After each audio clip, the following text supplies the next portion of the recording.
एक शापित हवेली जहां जो भी गया लौट कर नहीं आया, लेकिन इस बार कोई वापस आया है।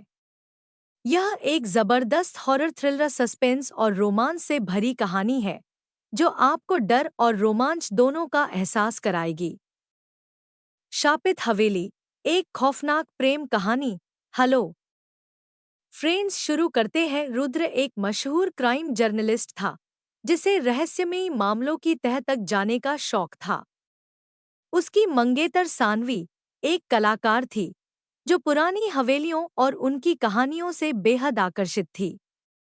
एक दिन उन्हें खबर मिली कि एक पुरानी हवेली, जिसे लोग शापित हवेली कहते थे, वहां रात बिताने वाला कोई भी जिंदा नहीं बचता। रुद्र को यह महज अंधविश्वास लगा, लेकिन सानवी को उस हवेली की पुरानी पेंटिंग्स और इतिहास से जुड़ी कहानियां बेहद रोचक लगी। दोनों ने फैसला किया कि वे एक रात उस हवेली में गुजारेंगे। रात के 12 बजते ही हवेली में अजीब घटनाएं होने लगी। दरवाजे अपने आप खुलने बंद होने लगे। एक पुरानी पेंटिंग से किसी लड़की की चीखने की आवाज आने लगी। दीवारों पर खून के निशान उभरने लगे। सानवी डर के मारे रुद्र का हाथ पकड़कर पीछे हट गई, लेकिन रुद्र ने अपने कैमरे से सब रिकॉर्ड करना शुरू कर दिया। तभी अचानक एक भयंकर परछाई हवेली के दालान में प्रकट हुई। उसकी आंखें जल रही थी और वह सीढ़ियों से उतरती आ रही थी। सानवी की धड़कनें तेज हो गई। रुद्र ने हिम्मत करके पूछा, तुम कौन हो? परछाई जोर से हंसने लगी और उसकी आवाज पूरे हवेली में गूंज उठी। अचानक सानवी जोर से चिल्लाई। उसकी आंखों के सामने एक लड़की का अक्स नजर आ रहा था जो हवेली की खिड़की से छलांग लगाकर खुद को मार रही थी। सानवी बेहोश हो गई।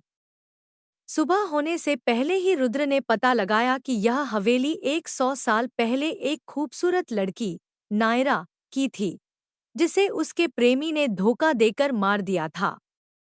नायरा की आत्मा अब हर उस लड़की के अंदर समाने की कोशिश करती थी जो अपने प्रेमी के साथ इस हवेली में आती। सानवी की हालत बिगड़ रही थी। उसकी आंखों का रंग बदल रहा था। रुद्र को अचानक समझ आया कि सानवी के अंदर नायरा की आत्मा आ चुकी है। अब उसके पास सिर्फ दो ही रास्ते थे, एक सानवी को छोड़कर भाग जाए, दो या फिर नायरा की आत्मा को मुक्त करे। रुद्र ने अपनी जेब से वह पुरानी पेंटिंग निकाली जिसमें नायरा की आत्मा कैद थी।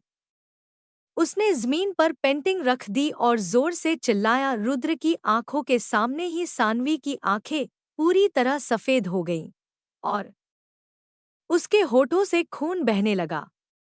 रुद्र ने उसे गले से लगा लिया और जोर से चिल्लाया, मैं तुमसे प्यार करता हूं। और तभी हवेली धड़ाम से गिरने लगी। सुबह गांव वालों को सिर्फ रुद्र का कैमरा और एक जली हुई पेंटिंग मिली।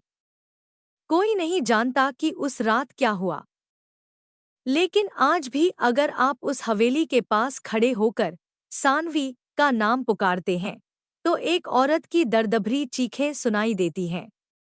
कैसी लगी यह कहानी? अगर आप इसका अगला पार्ट चाहते हैं तो हमें कमेंट करके ज़रूर बताएं।